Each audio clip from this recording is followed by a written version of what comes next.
vez el comienzo de la historia. Podríamos marcar ese comienzo hace unos 9000 años, cuando el hombre dejó las cavernas y comenzó a construir sus propias casas, cuando aprendió cómo sembrar los frutos de la tierra y cómo criar ganado, formando los primeros pueblos y ciudades. Señoras y señores, érase una vez la historia de las civilizaciones.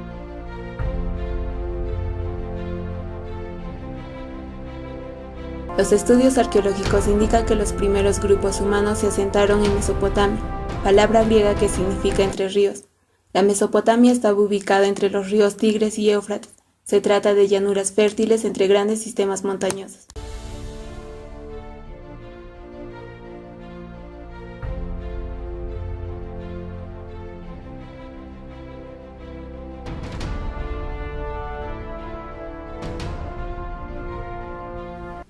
En cuanto a la economía, en Mesopotamia se dio el surgimiento y desarrollo de la agricultura y ganadería. Todo ello llevó a un efecto dominó con el aumento de la población y la aparición de las grandes ciudades, originando así el comercio y las primeras formas de cálculo. Debido al comercio y a los excedentes, aparecieron los primeros reyes, siendo el común de todos ellos la escritura por una necesidad para la administración de las ciudades o de los alimentos necesarios para dárselos a tanta gente, cuyos gobernantes fueron los sacerdotes, siendo su religión politeísta. En este mapa podemos comprobar cómo fue la evolución de la civilización en Mesopotamia. Primero comenzó en la ciudad de Babilonia y esta se extendió por el Tigris y Éufrates y finalmente llegando en algún periodo a conquistar partes del antiguo Egipto. El urbanismo mesopotámico se concentra fundamentalmente en 3 puntos. La parte sur o meridional comprende con Ur, Eridu, Uruk, Nippur, Lagash y Larsa, las ciudades más antiguas. El grupo central con Kish, Sipar, Akkad, Mari, Bordisha y Babilonia, constituye la tierra madre de acadios y babilonios, y el grupo septentrional o norte, en el curso superior del Tigris, es el ámbito de población de los asirios. Urbanismo sumerio. Las poblaciones se convirtieron en poco tiempo en ciudades-estado. Estas parecen nacer de una ciudad-templo primitiva con un contorno ovalado y un trazado ortogonal, protegidas por torres defensivas. El dominante de toda la ciudad era normalmente un sigurat, situado en el centro de la ciudad. Urbanismo acadi. Los palacios y fortalezas normalmente están colocadas al lado de las murallas y el templo, en el centro de la ciudad. La ciudad se ordena mediante una serie de calles principales, como la avenida de las procesiones de Babilonia. Estas calles principales delimitan unos barrios cuyo crecimiento aún no está planeado. Irrigación.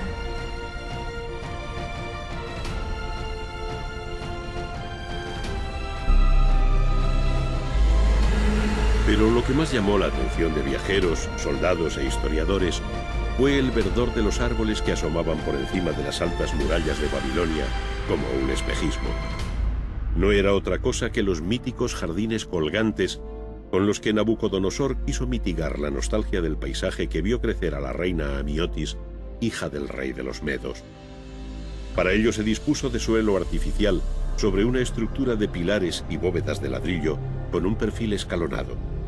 El agua se subía por un procedimiento de poleas, de tal forma que por caída se regaba el jardín de especies arbustivas y arbóreas, cuya impermeabilización se aseguraba con betún.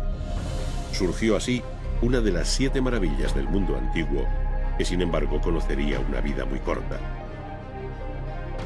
En el año 539, Ciro de Persia entró en la ciudad y allí terminó su hegemonía.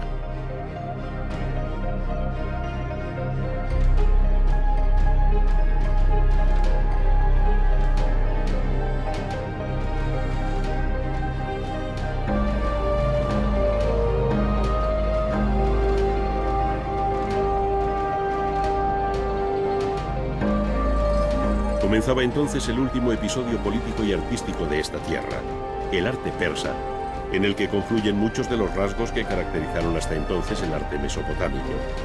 Los palacios o apadanas de Persépolis y Susa, en Irán, unidos a los nombres de Darío y Jerjes, señalan el final brillante. Urbanismo asirio. En cuanto a las obras de ingeniería, destaca la extensísima y antigua red de canales que unían los ríos Tigris, Éufrates y sus afluentes, propiciando la agricultura y la navegación.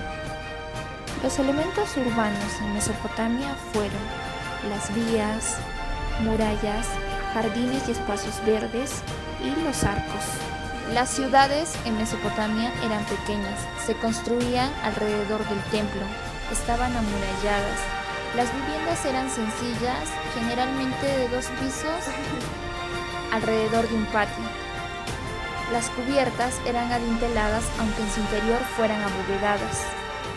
Eran viviendas cerradas, con pocos vanos, debido al clima y para dotarlas de un carácter defensivo. En el campo de la arquitectura cuenta con 2 ejemplos fundamentales, el templo y el palacio. Pueden ser de 2 tipos, aquellos que están trazados con una planta rectangular y rodeados de muralla en cuyo centro se edifica el templo. Y una segunda tipología, templo sigurat o torre construcción, compuesta por varias terrazas superpuestas en cuya cima se eleva el templo. El sigurat constituye uno de los ejemplos más espectaculares de todo el arte antiguo. Estaba construido a base de ladrillos de adobe y palacios. Desde el principio siguen una disposición constructiva que se prolongará en el tiempo, formada por un amplio patio que servía de antesala protocolaria y una sala transversaría el patio utilizado como espacio de recepción. Alrededor de estas, con funciones diversas, desde talleres hasta viviendas. Estas estaban fuertemente amuralladas y con robustos contrafuertes.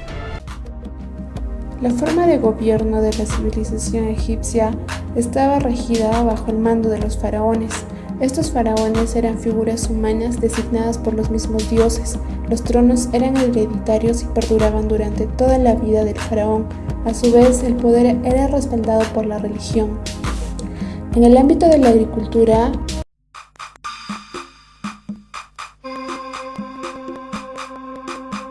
las ciudades egipcias se construían en las cercanías del Nilo y se levantaban en alto para evitar las crecidas del río.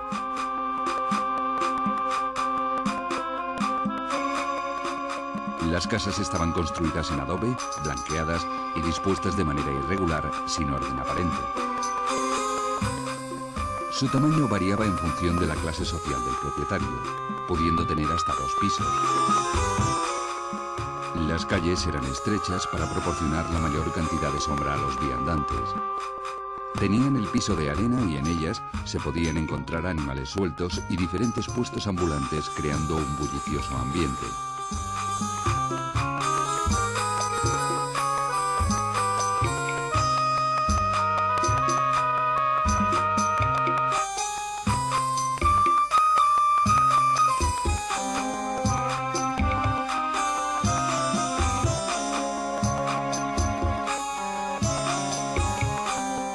Las casas de los ricos se construían de una manera especial para diferenciarlas de las de los pobres.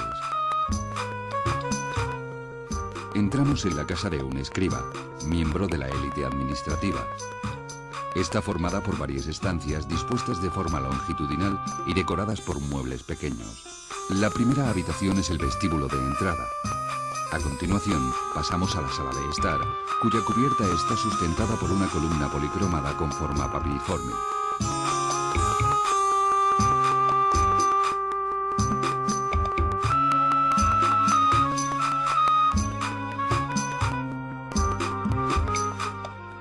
Desde aquí podemos acceder al dormitorio, donde hay una confortable cama y muebles accesorios.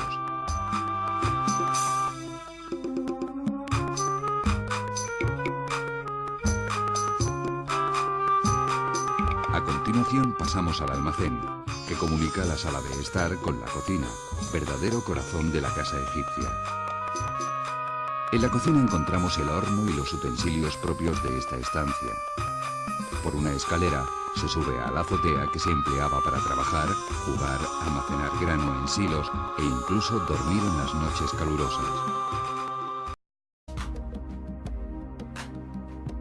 Cuya mera contemplación permite apreciar siquiera por un instante, el esplendor de la tierra de los faraones. Remontando el río desde el delta, nos encontramos primero con Gizeh, una extensa explanada en la que se levantan majestuosas las tres grandes pirámides de Keops, Kefren y Micerino, la única de las 7 maravillas del mundo antiguo que ha sobrevivido hasta nuestros días.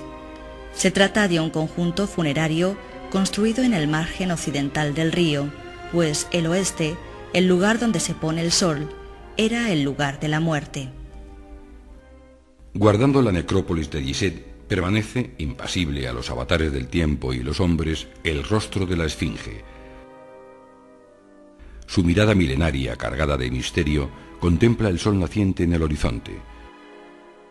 Nilo arriba, más hacia el sur, proseguimos nuestro viaje para encontrarnos nuevamente con un lugar sagrado, Saqqara. Es este el gran cementerio de la cercana capital, Menfis. El lugar aparece dominado por el gran complejo funerario construido por el faraón Zoser y su pirámide escalonada, la primera levantada en Egipto hacia el año 2650 a.C.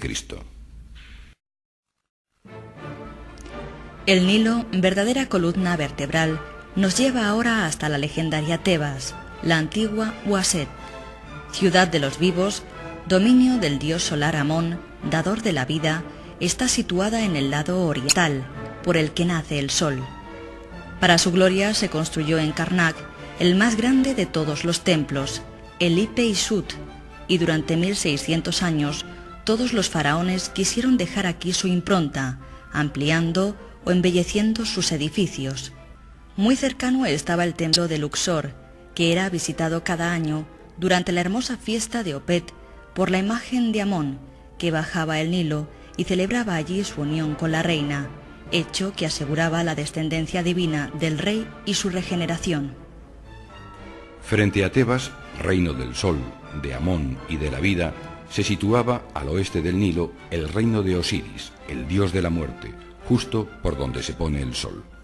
Aquí, entre el Nilo y la montaña, muchos faraones ordenaron que les fuera construido un lugar para la otra vida, un castillo de millones de años, templo recordatorio para la celebración de su culto. Los valles de los reyes y de las reinas guardan en sus numerosas tumbas, decoradas con vivos colores, los secretos de sus moradores, profanados ya desde muy antiguo por la ambición y la curiosidad.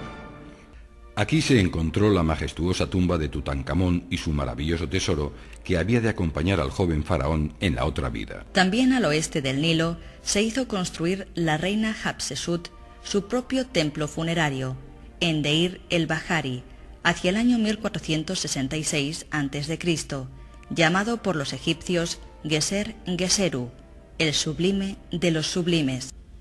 Prosiguiendo viaje Nilo arriba, llegamos a Edfu, el reino de Horus, el dios halcón.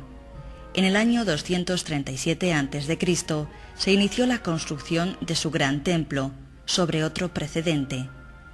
El templo, el más grande de Egipto tras el de Karnak, es también el mejor conservado, y sus paredes, plagadas de inscripciones, le convierten en una verdadera biblioteca grabada en la piedra. Muy cerca, Nilo arriba, llegamos a Kon Ombo, dominio de Aroeri y Sobek, el dios de cabeza de halcón y el de cabeza de cocodrilo. El gran templo que podemos ver hoy en día fue fundado en el siglo II a.C.